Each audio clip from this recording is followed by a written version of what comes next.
علیکم ورحمۃ اللہ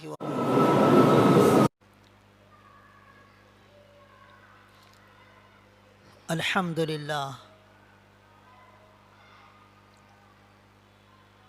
للہ رب العالمین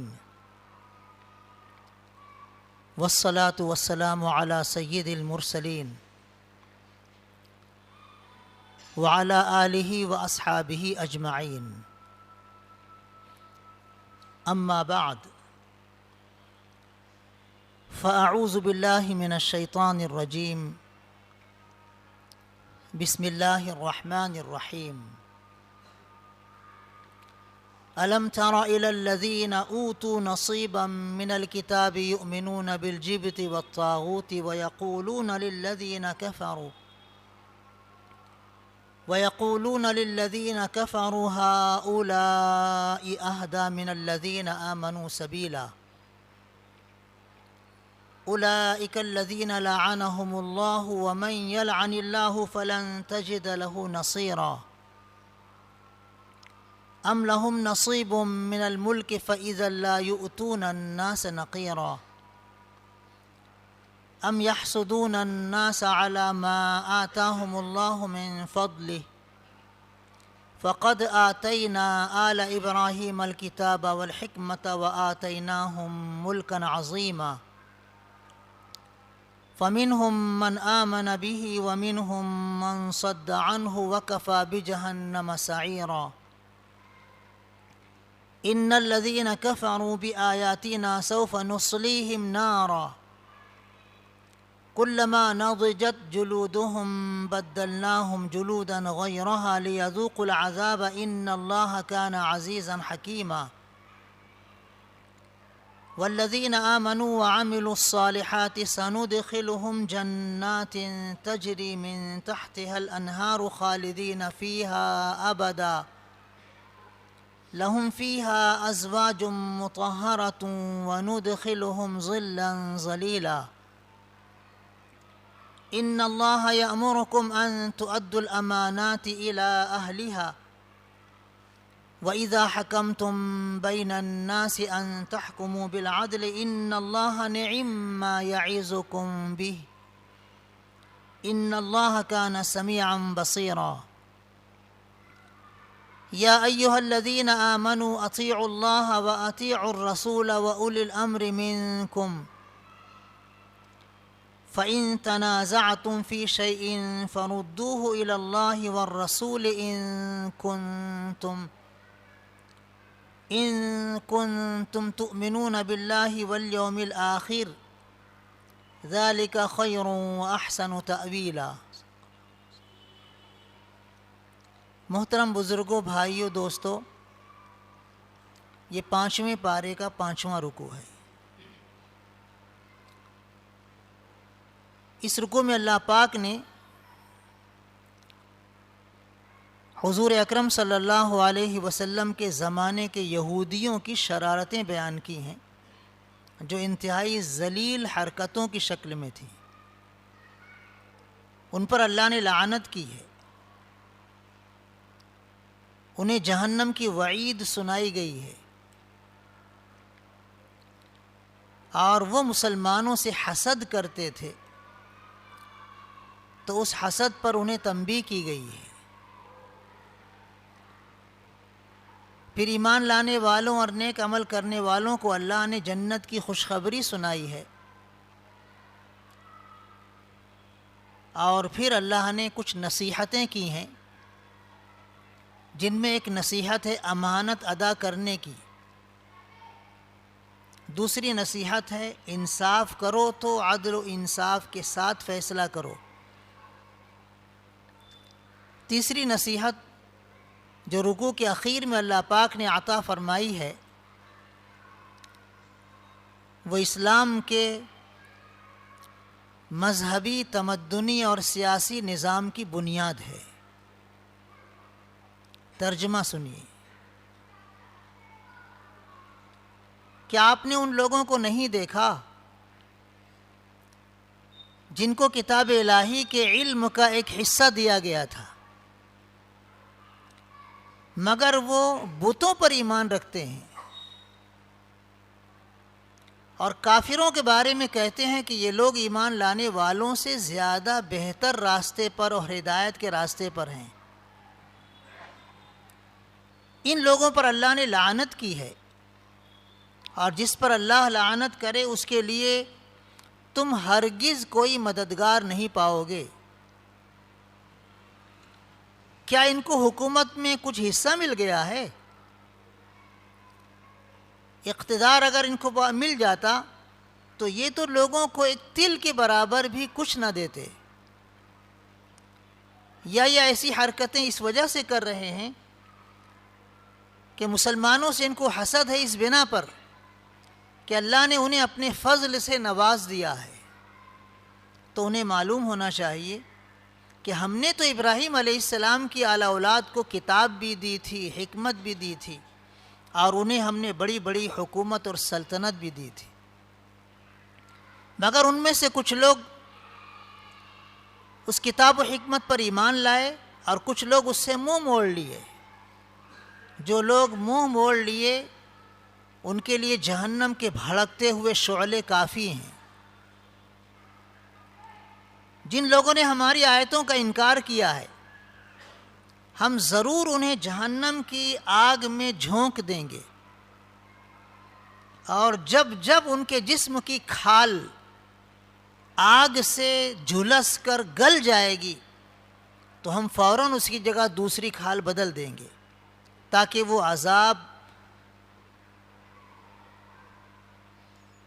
بدل بدل کر بھگتتے رہیں اور برداشت کرتے رہیں۔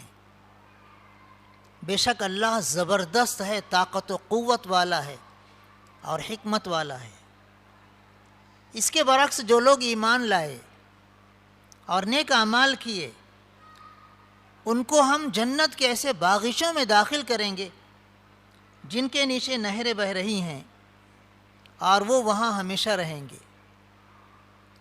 وہاں ان کو پاکیزہ بیویاں ملیں گی، اور ہم ان کو گھنی چھاؤں میں رکھیں گے۔ مسلمانوں یاد رکھو، اللہ تمہیں حکم دیتا ہے کہ تم امانت اس کے اہل تک پہنچاؤ، اس کے مالک تک پہنچاؤ، اور جب لوگوں میں فیصلہ کرو تو عدل و انصاف کے ساتھ فیصلہ کرو۔ بے شک اللہ تمہیں یہ بہت ہی قیمتی اور عمدہ نصیحت فرما رہا ہے۔ یقیناً اللہ سب کچھ سننے والا اور سب کچھ دیکھنے والا ہے۔ اے ایمان والو، اللہ کی اطاعت کرو، اللہ کے رسول صلی اللہ علیہ وسلم کی اطاعت کرو، اور تم میں سے جو اسلامی حکومت کے حکام ہیں اور علماء ہیں ان کی اطاعت کرو، اور اگر تمہارے درمیان کسی چیز میں جھگڑا ہو جائے تو اس کے فیصلے کو اللہ اس کے رسول کی طرف پھیر لو۔ اگر تم واقعی اللہ اور آخرت کے دن پر ایمان رکھتے ہو تو یہی طریقہ تمہارے لیے بہتر ہے اور انجام اور آخرت کے اعتبار سے بھی بہت عمدہ ہے۔ یہ اس رکوع کا ترجمہ ہوا۔ غزوہ احد کے بعد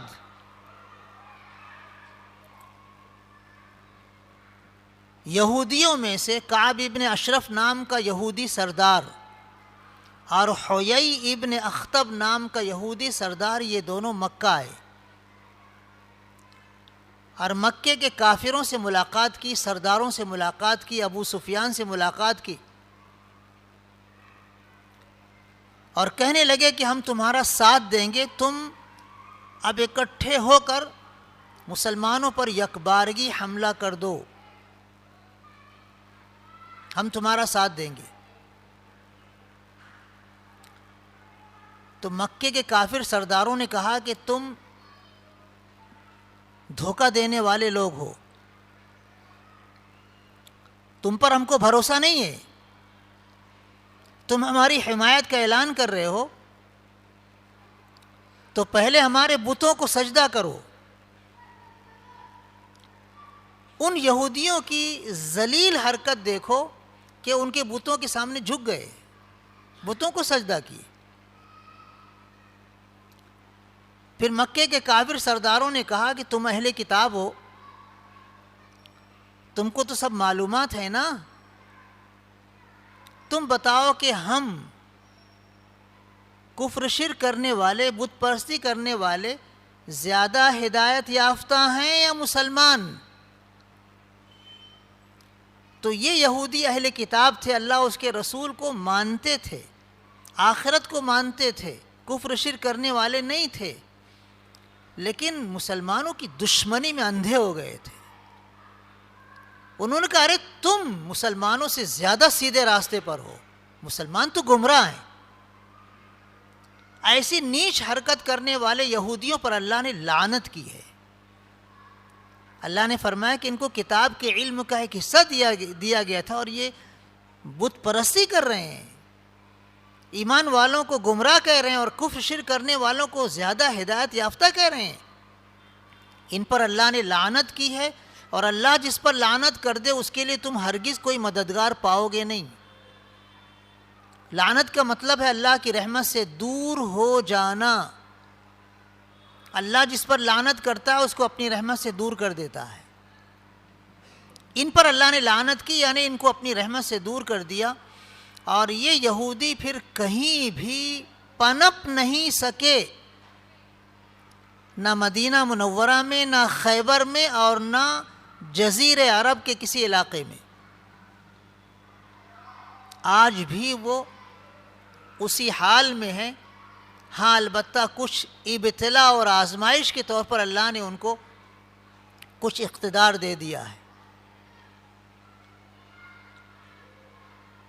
یہاں ایک چیز اللہ پاک نے ذکر فرمائی ہے کہ یہ یہودی کیا مسلمانوں سے جلتے ہیں کیا، مسلمانوں سے حسد کرتے ہیں کیا، کہ اللہ نے مسلمانوں کو اپنا فضل عطا فرما دیا، ایمان کی دولت دے دی، نبوت مسلمانوں کے پیغمبر صلی اللہ علیہ وسلم کو عطا فرما دی، قرآن عطا فرما دیا، تو کیا یہ لوگ اب حسد کر رہے ہیں مسلمانوں پر، جل رہے ہیں مسلمانوں پر؟ ان کو جلنا نہیں چاہیے، حسد نہیں کرنا چاہیے۔ ہم نے تو ابراہیم علیہ السلام کی اولاد کو کتاب دی تھی، حکمت دی تھی، حکومت دی تھی، مگر کچھ لوگ ایمان لائے، کچھ لوگ انکار کیے۔ جو انکار کرے گا وہ جہنم کے شعلوں میں جھلسے گا، جلے گا، اور جہنم میں اس کی حالت ایسی ہوگی کہ جہنم کے شعلوں کی وجہ سے اس کے جسم کی جلد جب گل جائے گی تو اللہ فوراً اس کو بدل دے گا تاکہ عذاب کا مزہ وہ چکھتے رہیں۔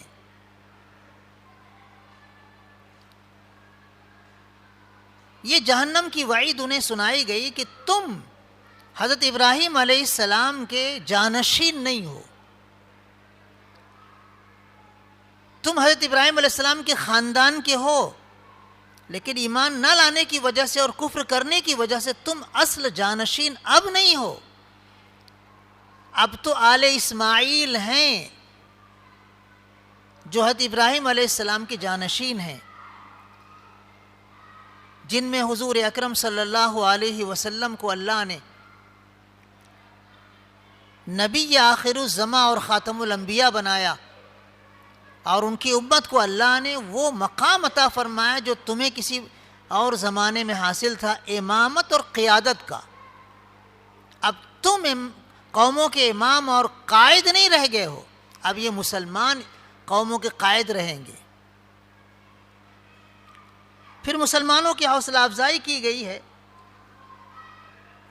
کہ جو لوگ ایمان لائیں گے، نیک عمل کریں گے، ان کو ہم جنت کے باغیچوں میں داخل کریں گے، اور باغیچے ایسے ہیں کہ ان کے نیچے نہریں بہہ رہی ہیں، اور وہاں ان کو پاکیزہ بیویاں ملیں گی جو ظاہری نجاستوں سے بھی پاک ہوگی، ظاہری گندگیوں سے بھی پاک ہوگی، ظاہری آلائشوں سے بھی پاک ہوگی، اور باطنی گندگیوں سے بھی پاک ہوگی۔ بیویوں میں، عورتوں میں جو خامیاں دنیا میں، وہ خامیاں نہیں رہیں گی،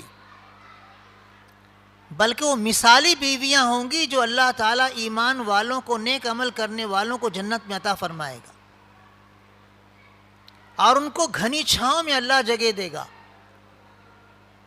گھنی چھاؤں سے مراد اللہ کے عرش کا سایہ بھی ہے، جو حشر کے میدان میں اللہ ایمان والوں کو اعزاز و اکرام اور نیک عمل کرنے والوں کی حوصلہ افزائی کے لیے عطا فرمائے گا۔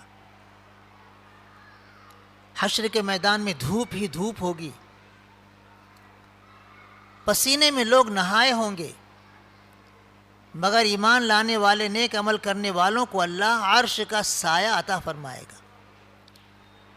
کچھ علماء کہتے ہیں کہ گھنی چھاؤں سے مراد عرش کا سایہ ہے۔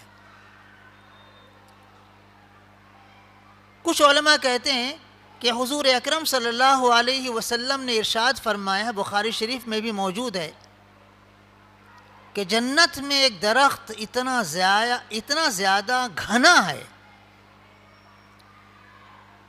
کہ اس کی چھاؤں میں سواری پر سوار ہو کر دوڑنے والا شخص 100 سال تک دوڑتا رہے تب بھی اس کے سائے کو پار نہیں کر سکے گا۔ ایسی گھنیری چھاؤں ہے جنت کے درختوں کی۔ اللہ وہاں اعزاز و اکرام کے ساتھ جنتیوں کو رکھے گا۔ یہ مضمون ایمان والوں کی حوصلہ افزائی اور کفر شرک کرنے والوں کی حرکتوں پر ان کو وعید اور عذاب کی اطلاع، جس میں حسد کا بھی تذکرہ آیا ہے، جس میں مسلمان بھی مبتلا رہتے ہیں۔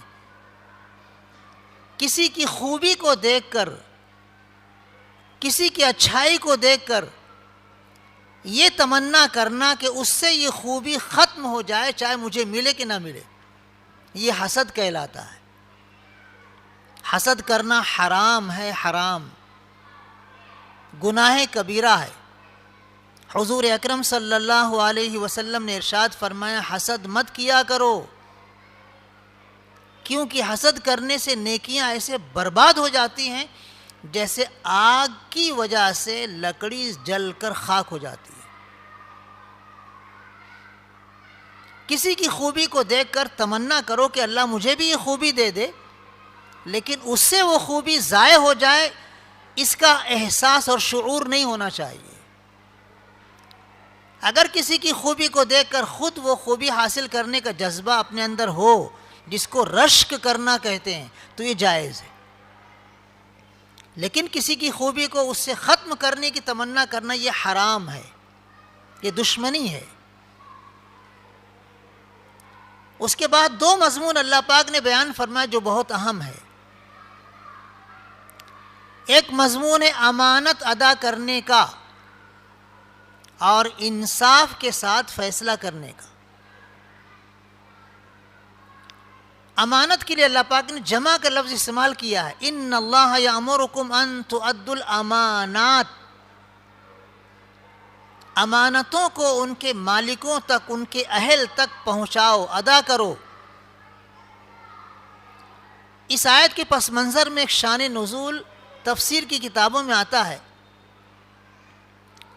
حضور اکرم صلی اللہ علیہ وسلم ہجرت سے پہلے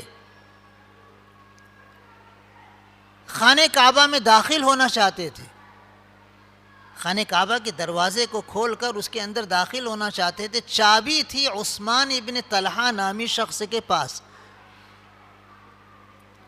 بیت اللہ کی مختلف خدمتیں تھیں۔ کسی کے ذمہ تھا حجاج کرام اور معتمرین کو پانی پلانا، کسی کے ذمہ تھا حجاج کرام کو کھانا کھلانا۔ تو ایک خدمت یہ تھی کہ خانہ کعبہ کا جو دروازہ تھا اس میں تالا لگایا جاتا تھا، بند کیا جاتا تھا، اس کی چابی کی حفاظت کرنا، یہ بھی خدمت تھی بیت اللہ کی۔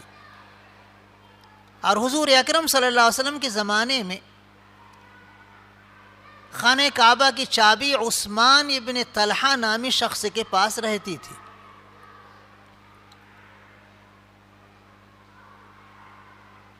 حضور اکرم صلی اللہ علیہ وسلم ان سے کہے کہ کھول دو دروازہ، میں اندر جانا چاہتا ہوں، تو اس نے بہت سخت لہجے میں کہا بالکل نہیں جا سکتے، میں تمہیں اجازت نہیں دوں گا۔ حضور اکرم صلی اللہ علیہ وسلم نے ارشاد فرمایا، تمہاری کیا کیفیت ہوگی اس وقت جب یہ چابی خانہ کعبہ کی میرے ہاتھ میں ہوگی۔ تو عثمان ابن طلحہ نے کہا کہ اگر ایسا ہو گیا کہ خانہ کعبہ کی چابی آپ کے ہاتھ میں آ جائے تب تو قریش برباد ہو جائیں گے، ہلاک ہو جائیں گے۔ تو آپ نے فرمایا نہیں، جب میرے پاس چابی آئے گی تو قریش آباد ہو جائیں گے اور عزت دار ہو جائیں گے۔ عثمان ابن طلحہ کچھ جواب نہیں دیے۔ اب فتح مکہ کے موقع پر حضور اکرم صلی اللہ علیہ وسلم نے عثمان ابن طلحہ سے چابی منگائی۔ اس وقت آپ فاتح تھے، پورا مکہ ایمان لا چکا تھا، ایک بھی کافر نہیں تھا۔ آپ نے چابی منگائی، اپنے دست مبارک سے تالا کھول کر اندر گئے، اللہ کے گھر کو بتوں سے پاک کیا، جاء الحق وزہق الباطل پڑھتے رہے، خانہ کعبہ کے اندر آپ نے نماز پڑھی۔ تو عثمان ابن طلحہ نے ایک جملہ کہا تھا چابی دیتے وقت، اس نے کہا کہ میں یہ تمہیں امانت دے رہا ہوں۔ حالانکہ وہ چابی تو اب حضور اکرم صلی اللہ علیہ وسلم کی ملکیت تھی، لیکن اس نے لفظ امانت استعمال کیا تھا۔ تو جب نبی اکرم صلی اللہ علیہ وسلم خانہ کعبہ کے باہر آئے تو آپ نے عثمان ابن طلحہ کو وہ چابی دے دی، لو۔ اور یہ آیت آپ پڑھ رہے تھے، ان اللہ یامرکم ان تؤدوا الامانات الی اہلہا، بے شک اللہ تمہیں حکم دیتا ہے کہ امانتیں ان کے اہل اور ان کے مالکوں تک پہنچا دو۔ پھر آپ نے فرمایا عثمان، قیامت تک تمہارے ہی خاندان میں یہ چابی رہے گی، اگر کوئی تم سے یہ چابی لینا چاہے گا وہ ظالم ہوگا، وہ غاصب ہوگا۔ آج بھی خانہ کعبہ کے دروازے کو کھولنے، قفل کو کھولنے والی چابی کو عثمان ابن طلحہ رضی اللہ تعالیٰ عنہ کے خاندان ہی میں باقی رکھا گیا ہے۔ بادشاہ وقت کے خاندان والوں کے پاس وہ چابی نہیں ہوتی ہے۔ تو گویا حضور اکرم صلی اللہ علیہ وسلم نے وہ امانت جو عثمان ابن طلحہ رضی اللہ تعالیٰ عنہ سے لی تھی ان کو دے دی، اور یہ خوشخبری سنائی کہ قیامت تک یہ چابی تمہارے پاس رہے گی، تمہارے خاندان والوں کے پاس رہے گی، تم سے جو بھی لے گا وہ ظالم ہوگا۔ یہ پس منظر میں شان نزول کے طور پر اس آیت کے پیش نظر بیان کیا جاتا ہے، لیکن صرف یہی واقعہ اس کا مطلب نہیں ہے۔ امانت جس قسم کی ہو اس کو ادا کرنے کا حکم دیا جا رہا ہے۔ آپ کے پاس اگر کوئی پیسہ لا کر امانت دے، کوئی سامان لا کر امانت دے کہ ذرا تم رکھو، مجھ کو میرے پاس رہنے سے ضائع ہونے کا اندیشہ ہے، چوری ہونے کا اندیشہ ہے، آپ امانت دار ہو، طاقتور ہو، محفوظ رکھ سکو کہ یہ رکھو، تو وہ امانت آپ کی نہیں ہے، وہ امانت آپ کی ملکیت نہیں ہے۔ وہ امانت رکھنے والا جب بھی آپ سے امانت مانگے گا آپ کو دینا پڑے گا۔ امانت میں خیانت کرنا اتنا بڑا جرم ہے کہ حضور اکرم صلی اللہ علیہ وسلم عام طور پر جب خطبہ دیا کرتے تھے تو یہ جملہ ارشاد فرمایا کرتے تھے، لا ایمان لمن لا امانت لہ، او کما قال، اس شخص کا ایمان ہے ہی نہیں جس کے اندر امانت داری نہ ہو۔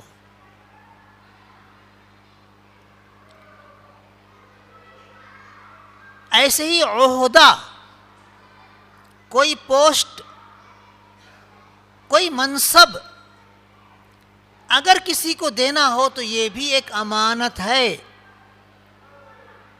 اگر وہ منصب اور عہدہ کسی نااہل کو دے دیا جائے تو یہ خیانت ہوگی۔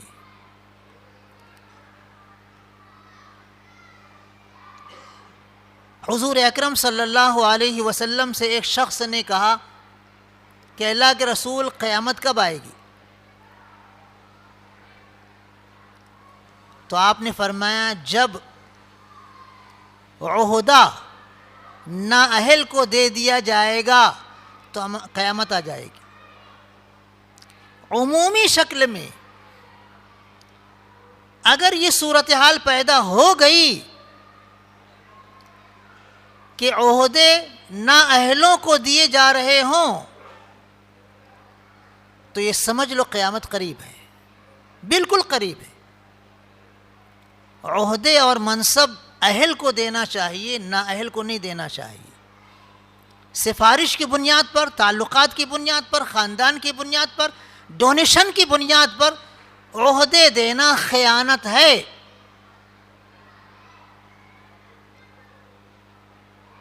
ہم لوگ اس کی نزاکت کو سمجھتے نہیں ہیں، ہم اس گناہ کو اچھی طرح جانتے نہیں ہیں۔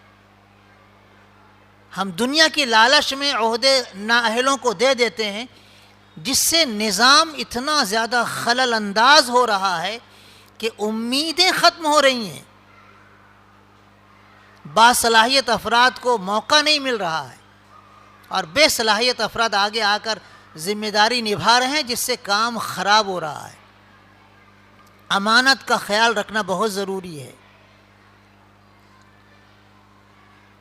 اگر اللہ تمہیں قاضی بنائے، جج بنائے، فیصلہ کرنے کی پوسٹ عطا فرمائے تو یاد رکھنا بغیر انصاف کے فیصلہ کرنا نہیں۔ حضرت علی رضی اللہ تعالیٰ عنہ کو حضور اکرم صلی اللہ علیہ وسلم نے قاضی بنا کر بھیجنا چاہا، حاکم بنا کر بھیجنا چاہا، تو انہوں نے کہا اللہ کے رسول مجھ کو تجربہ ہے نہیں، مجھ کو یہ صلاحیت حاصل نہیں ہے، آپ کسی اور کو یہ عہدہ دے دیجیے۔ تو آپ نے فرمایا ایک کام کرو، جب بھی تمہارے پاس کوئی مقدمہ لے کر آئے، کوئی فیصلہ لے کر آئے، تو کتنا بھی مظلوم ہو، بظاہر کتنا بھی وہ بیچارہ ہو، اس وقت تک فیصلہ مت کرنا جب تک دوسرے فریق کی بات سن نہ لو۔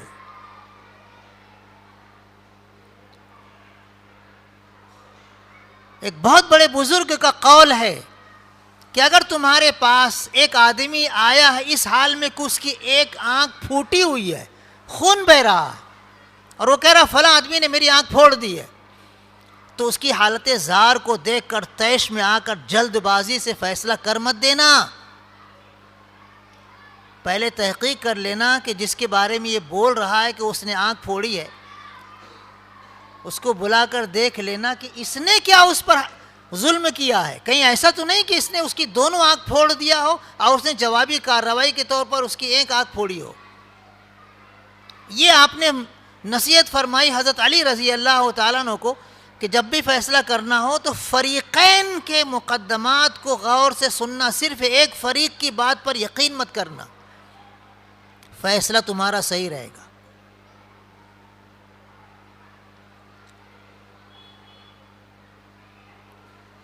ہم لوگ کان کے کچے ہیں، کوئی بھی ہمارے پاس کسی کی شکایت لے کر آتا ہے، فوراً اس کی شکایت سن کر سامنے والے سے بدگمان ہو جاتے ہیں، دیکھو اس نے ایسا کیا، دیکھو یہ بتا رہا ہے ایسا کیے۔ ارے جس کے بارے میں وہ بول رہا ہے ذرا اس کی بھی تو سن لو، اس نے اس کے ساتھ کیا سلوک کیا یہ بھی تو جان لو۔ فیصلہ کرنے میں جلد بازی نہیں کرنا چاہیے، پہلے معاملے کو اچھی طرح ٹھنڈے دل سے سمجھو اور انصاف کے ساتھ فیصلہ کرو۔ حضرت عمر رضی اللہ تعالیٰ کا واقعہ ہے،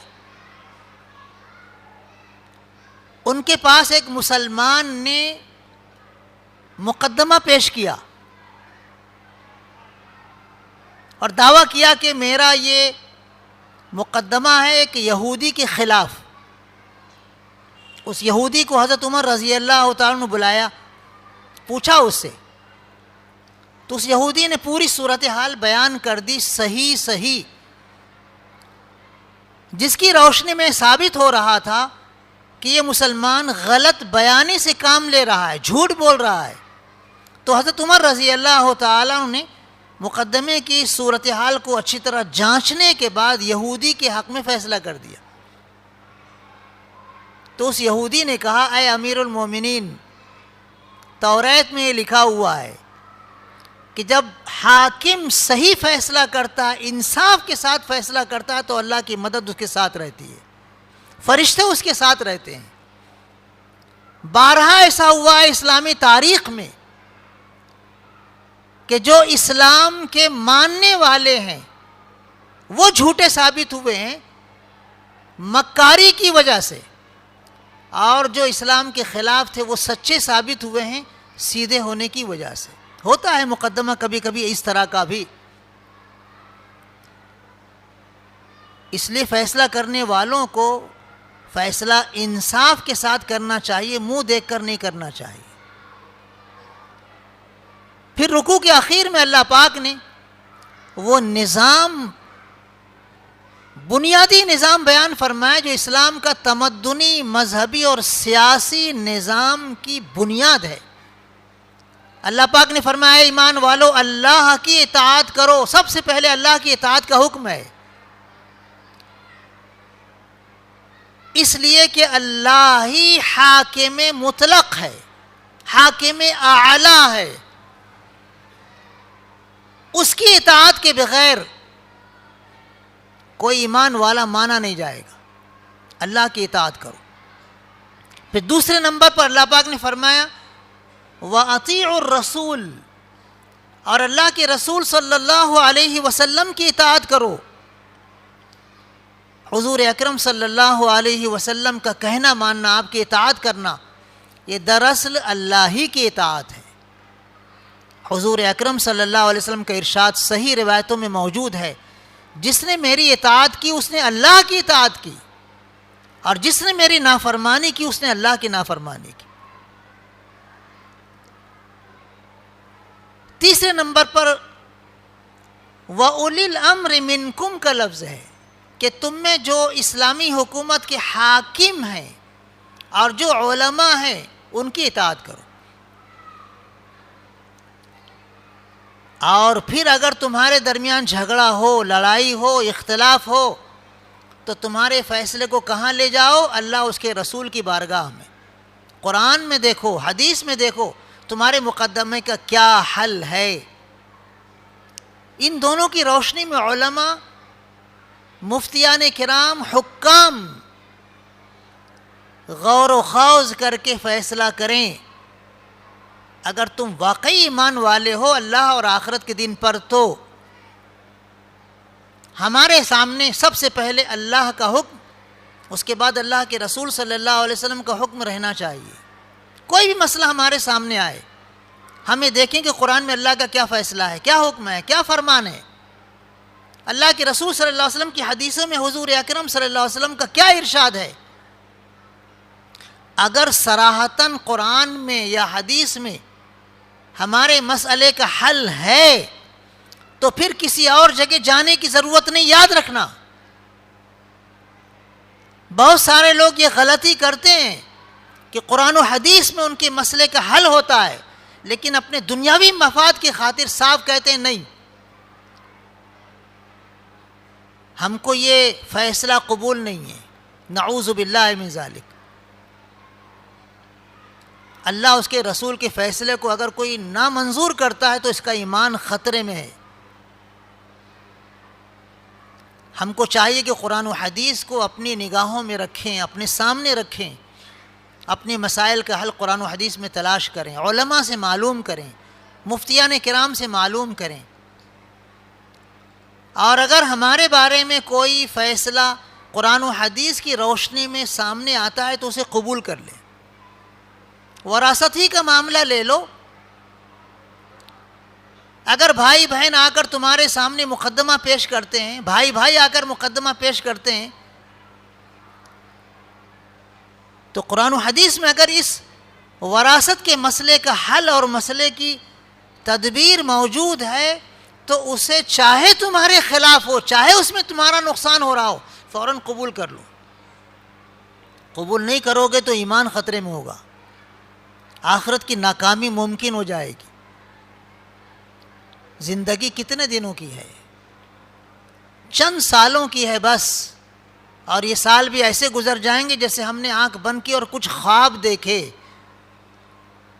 اس لیے اپنے دنیاوی مفادات کے لیے قرآن و حدیث کی خلاف ورزی نہیں کرنی چاہیے، حکام اور علماء مفتیان کرام کے فتووں کی خلاف ورزی نہیں کرنا چاہیے، شریعت کے پابند رہنا چاہیے۔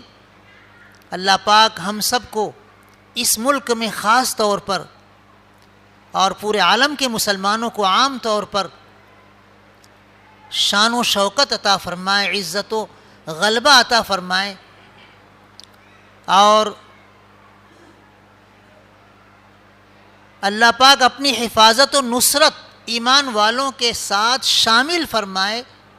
مسجدوں کی، مدرسوں کی، مکاتب کی، خانقاہوں کی، مسلمانوں کے تعلیمی اور سماجی اداروں کی، مسلمانوں کے دین و ایمان، عزت و آبرو اور جان و مال کی حفاظت فرمائے۔ آمین۔ وآخر دعوانا الحمد للہ رب العالمین۔